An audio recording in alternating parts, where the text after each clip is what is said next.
Board exam 2026 के लिए एक महीना बचा हुआ था कि बोर्ड एग्जाम तुम्हारी लाइफ का सबसे बेस्ट और सबसे इजी एग्जाम होने वाला है। 2026 के पेपर में मोस्टली तुमको पीवाईक्यूज ही देखने को मिलेंगे। कहीं ना कहीं अगर तुम ये 5 मिस्टेक्स कर रहे हो तो तुम्हारे बोर्ड एग्जाम में मार्क्स कटने वाले हैं, चाहे तुमने कितनी भी मेहनत कर रखी हो। बोर्ड एग्जाम 2026 के लिए एक महीना बचा हुआ है और अगर जो तुम अभी भी ये 5 मिस्टेक्स कर रहे हो तो तुम्हारे जो मार्क्स हैं बोर्ड एग्जाम के वो पक्का कटने वाले हैं, चाहे तुमने कितनी भी मेहनत कर रखी हो। तुमने बिल्कुल सही सुना। कहीं ना कहीं अगर तुम ये 5 मिस्टेक्स कर रहे हो तो तुम्हारे बोर्ड एग्जाम में मार्क्स कटने वाले हैं, चाहे तुमने कितनी भी मेहनत कर रखी हो। कौन सी 5 मिस्टेक्स हैं, इसमें क्या हम कर रहे हैं और कैसे हमको रोकना है, तो वीडियो को कंप्लीट देखना, तब तुमको फायदा होगा। इन 5 मिस्टेक्स को अगर जो तुम भी कर रहे हो उसमें से कोई भी एक मिस्टेक तुम कर रहे हो तो कमेंट में जरूर बताना कौन से मिस्टेक्स हैं। एक एक ऊपर की बात करते हैं। सबसे पहली जो तुम्हारी गलती होगी वो होगी बिलीव। अभी इस समय तुम्हारा एक महीना बचा हो तो बहुत सारी चीजें पढ़ रखी हैं, लेकिन तुमको कॉन्फिडेंस नहीं आ रहा कि तुम्हारे पढ़ रखा है और तुमको ये नहीं समझ में आ रहा कि अभी पढ़ा है। बिलीव नहीं आ रहा है तुमको अपने ऊपर कि मैं कर सकता हूँ, अच्छे नंबर आएंगे कि नहीं आएंगे। एक तुमको डर लग रहा है इस समय, एक महीने के अंदर पैनिक हो रहे हो। किसी और का बिलीव नहीं, तुम्हारा बिलीव हमारे ऊपर होना चाहिए। और मैं तुमसे एक गारंटी के साथ बता सकता हूँ कि अभी तक तुम्हारे क्लास 9th में, क्लास 8th में, क्लास 7th में, किसी भी क्लास में तुम्हारे इतने अच्छे मार्क्स नहीं आएंगे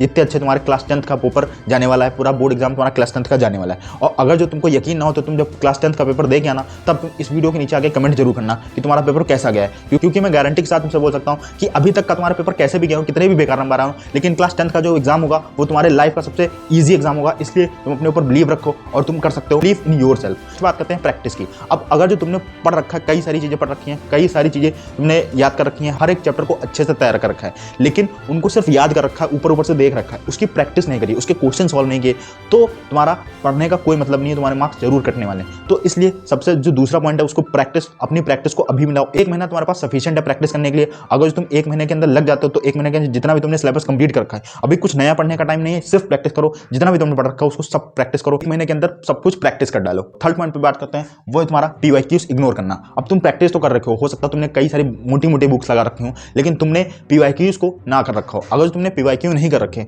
तो तुम्हारी सबसे बड़ी मिस्टेक होगी, क्योंकि बोर्ड एग्जाम एक ऐसा एग्जाम है जिसमें पेपर कभी नया नहीं बनता। उसमें जो पुराने क्वेश्चन आ चुके हैं वही रिपीट होते हैं। तो इसलिए तुम कम से कम 5 साल के जो पीवाईक्यूज होंगे, मेरा रिकमेंडेशन है कि 5 साल के पीवाईक्यूज अच्छे से कर डालो। अगर तुमको नहीं मिले तो छोटी सी पतली सी बुक साथी मार्केट में वो ले सकते हो जिसमें पिछले 5 साल के पेपर्स होते हैं। अगर वो भी तुमको नहीं मिला तो इंटरनेट तुम्हारे पास है, उस पर गूगल पे कर सकते हो। साल का क्वेश्चन पेपर चाहिए वो साल टाइप करो और बोर्ड टाइप कर दो अपना। स्टेट बोर्ड हो, यूपी बोर्ड हो, जिस भी बोर्ड का हो, जिस स्टेट के हो, सीबीएसई बोर्ड हो तो उसका टाइप कर दो, उसके पीवाईक्यूज तुमको मिल जाएंगे और उसका क्वेश्चन पेपर मिल जाएगा। क्वेश्चन पेपर के जितने भी सेट होते हैं उसमें से अगर उनमें से 2-2 सेट भी कर लिए तो बहुत हो जाएगा। तो पीवाईक्यूज को इग्नोर मत करना, पीवाईक्यूज बहुत इंपॉर्टेंट होते हैं। 2026 के पेपर में मोस्टली तुमको पीवाईक्यूज ही देखने को मिलेंगे, तो पीवाईक्यूज को बिल्कुल इग्नोर मत करना। बात करते हैं फोर्थ पॉइंट की। फोर्थ पॉइंट है तुम्हारा न्यू बुक। कई बच्चे क्या करते हैं, प्रैक्टिस कर लेते हैं और पीवाईक्यूज भी सॉल्व कर चुके होते हैं, तो वो क्या करते हैं, एक कोई नई बुक, कोई उनको रिकमेंड करता है, कोई दोस्त बता देता है, तुम्हारा किसी दोस्त ने बता दिया हो या किसी ने, उनको नई बुक ले आते हैं वो पढ़ने लगते हैं। तो ये बिल्कुल गलती मत करना। अगर तुमने कुछ भी पढ़ रखा, तुम्हारे नोट्स ही उनको बार बार रिवाइज करो, उनकी प्रैक्टिस करो, उनको बार बार रिवाइज करो, लेकिन किसी भी नई बुक पे जंप मत करना, क्योंकि नई बुक तुम्हारे लिए इसमें बिल्कुल नहीं है।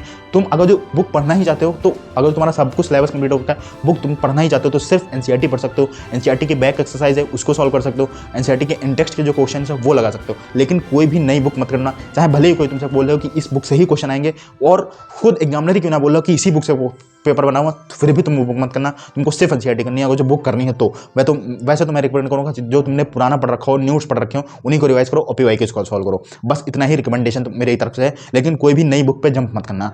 लास्ट मिस्टेक है जिसकी वजह से तुम्हारे नहीं बल्कि कई लोगों का तो सिलेबस ही कंप्लीट नहीं होगा, वो है कल से पढ़ूंगा माइंडसेट। अगर जो तुम्हारा माइंडसेट में ये आता है कि मैं कल से पढ़ूंगा, तो वो कल कभी नहीं आता, तुमको भी पता है। तो इसलिए ये वाला माइंडसेट बिल्कुल गलती मत करना। एक महीना बचा हुआ है, एक महीने के अंदर जितना पढ़ सकते हो उतना पढ़ लो और आराम से तुम्हारे अच्छे मार्क्स 90%, 95% जितने भी तुम्हारा ड्रीम होगा, जितना भी तुम्हारा एम होगा, वो तुम जरूर अचीव कर पाओगे। और मैंने स्टार्टिंग में ही बोला था कि बोर्ड एग्जाम तुम्हारी लाइफ का सबसे बेस्ट और सबसे इजी एग्जाम होने वाला है। कमेंट जरूर करना कौन सी मिस्टेक तुम रिपीट कर रहे थे, आज से ये मिस्टेक करना बंद करोगे या नहीं बंद करोगे। मिलते हैं नेक्स्ट वीडियो में।